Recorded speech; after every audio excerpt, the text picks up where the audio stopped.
सुप्रभातम. विहिरीतल्या त्या दिव्य अनुभवानं खरं तर माझा कायापालटच केला.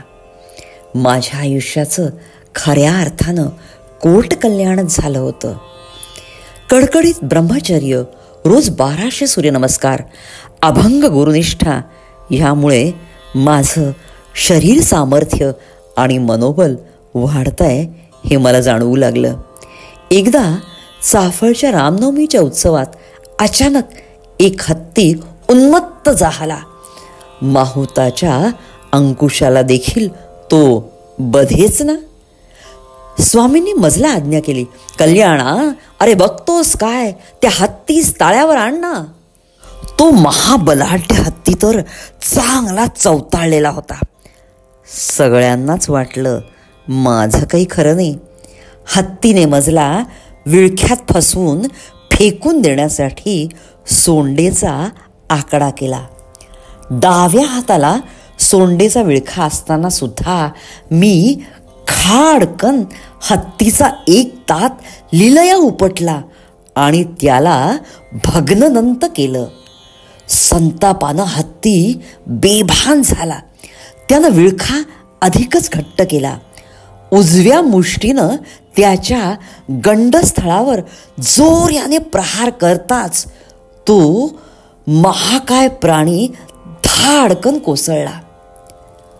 सगळ्यांनीच सुटकेचा निश्वास टाकला. गुरुमाऊलींनी एक कौतुकाचा स्नेह कटाक्ष मजकडे टाकला. त्यांच्या कौतुक भरल्या कटाक्षानं मजतर कर्तव्यपूर्तीचा आनंद मिळाला. गुरुमाऊलींची सावलीहून जगण्याची कृतार्थता तर काही औरच होती.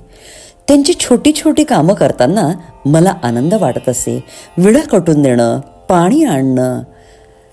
इतर शिष्य मात्र माझा द्वेष करू लागलेत. रामघळीच्या वास्तव्यात त्यांना कफाची बाधा झाली. कफ प्रबल झाल्यावर, खोकल्याची उबळ आल्यावर ते विडा कुटून खात असत. विड्याची पानं सदैव त्यांच्या उशाशीच असत.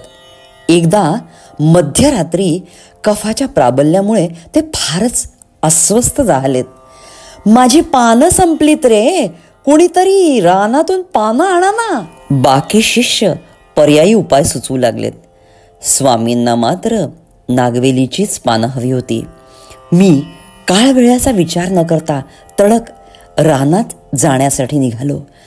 त्या भयाण अंधाऱ्या रात्री नेमका माझा पाय नाग महाशयांच्या अंगावर पडला. त्याने मजला कडकडून दंश केला. जय जय रघुवीर समर्थ म्हणत मी कोसळलोच आणि बेशुद्ध पडलो. स्वामींनी लगेच मशाली घेऊन रानाची वाट धरली. इतर शिष्यांना देखील इच्छा नसताना त्यांच्या मागोमाग मध्यरात्री जावंच लागलं. मशालीच्या उजेडात त्यांना मी बेशुद्धावस्थेत आढळलो. एक काळा कुळकुळीत नाग त्यांच्या दृष्टीस पडला. समर्थांनी भैरोबास प्रार्थना केली, भैरोबा, माझ्या कल्याणासारखा अन्य शिष्य दुसरा नाही रे. त्यास तू विषाने बांधलास ना, त्याचं विष दूर कर. मी 11 खंडी गुळाचा नैवेद्य दाखवीन. साक्षात समर्थांनीच साकडे घातल्यावर भैरोबाला मजला वाचविणे भागच होतं. भैरोबानं विष काढल्यावर मी पूर्ववत झालो. लगेचच नागवेलींच्या दिशेनं चालू लागलो. गुरुराय मज विचारते झाले, कल्याणा, अरे तू कुठं निघालास? महाराज, अपूर्ण राहिलेली कामगिरी पूर्ण करण्यास आत्ता जातो आणि नागवेलीची पानं त्वरित घेऊन येतो. स्नेहभरानं माझ्या पाठीवरून हात फिरवीत ते म्हणालेत, कल्याणा, अरे पानपुडीत भरपूर पानं आहेत हो. मला पानांच्या निमित्ते तुम्हा सगळ्या शिष्यांची परीक्षा घ्यावयाची होती. माझी करुणाघन समर्थ माऊली जळी स्थळी काष्टी पाषाणी मजला संरक्षक कवच प्रदान करते असं मला जाणवू लागलं. मूळचीच निर्भय वृत्ती आणखी निर्भय झाली. नागोबाचं भिनलेलं विष उतरलं म्हणून माझ्या श्रीगुरूंनी 11 मण गुळ वाटला. पुढं एकदा कोयनामाईस महापूर आलेला असताना तिथल्या स्थानिक लोकांनी महाराजांना विनंती केली, महाराजांनो जाऊ नका, कोयना लय कोपली आहे. तरीही ते पाण्यात शिरलेच. पाण्याला प्रचंड वेग होता. श्री समर्थ अचानकच दिसेनासे झाले. महाराजांनो बुडले, महाराजांनो बुडाले अशी हाकाटी सगळ्या गावकऱ्यांनी केली. सांगाड्यांनीही खूप प्रयत्न केला, पण कुठे सुद्धा थांगपत्ता लागला नाही. दुसऱ्या दिवशी मजला ही वार्ता कळली. मी त्वरित उद्धवासह तिथं पोहोचलो. स्थानिक लोक म्हणू लागलेत, बाबा रे, आज 3 दिवस झाले महाराजांना शोधू शोधू आम्ही लय दमलो, कुठं बी पत्ता लागला नाही. उद्धवा, तू काळजी करू नकोस. पंचमहाभूतांवर अधिराज्य गाजवणारी आपली गुरुमाऊली ह्या महापुरात सुद्धा ब्रह्मानंदी टाळी लावून ध्यानस्थ बसली असणार. मी त्वरेनं पाण्यात सूर मारला. गुरुमाऊली दिसेनाशी झाली. ते स्थान आधी गाठलं. अगदी तळापर्यंत गेलो. माझे गुरुराव पद्मासनात ध्यानस्थ.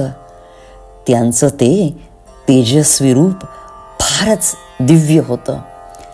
जलस्तंभिनी विद्येत निष्णात असणाऱ्या त्यांच्यासारख्या महायोग्याला काहीच अशक्य नव्हतं. पद्मासनातील श्रीगुरूंना मस्तकी धारण करून काठावर आलो. काठावर आलेलं बघून जमलेल्या जमावानं कंठरवानं जय जय रघुवीर समर्थचा जयकार केला.